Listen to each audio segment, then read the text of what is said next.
Environmental groups in the Adirondacks pushing for a change to New York's constitution. They claim some land use, including part of an iconic Olympic venue, is violating the Constitution and could cause issues for future development. Plattsburgh Bureau Chief Alec Lasham looks into it.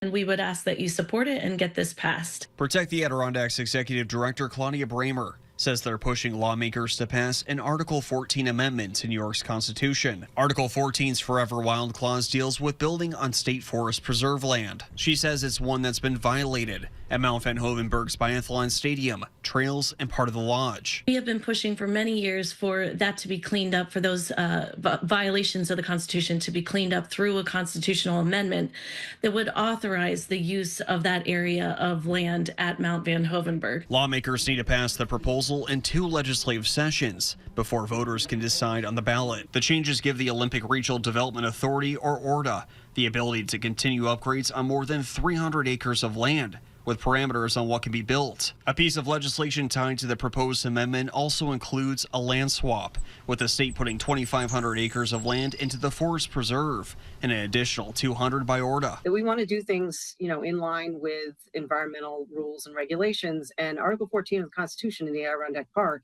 is the most critical rule. ORDA's attorney Michelle Cruz says it's something they've been working on with environmental groups for years, and that without the change, it can make future upgrades harder to get approved. If it doesn't pass and we go back to the APA and we want to do something that has not been in an authorized unit management plan, we could have trouble getting the unit management plan through. Reporting in Lake Placid, Alec Lasham, Channel 3 News.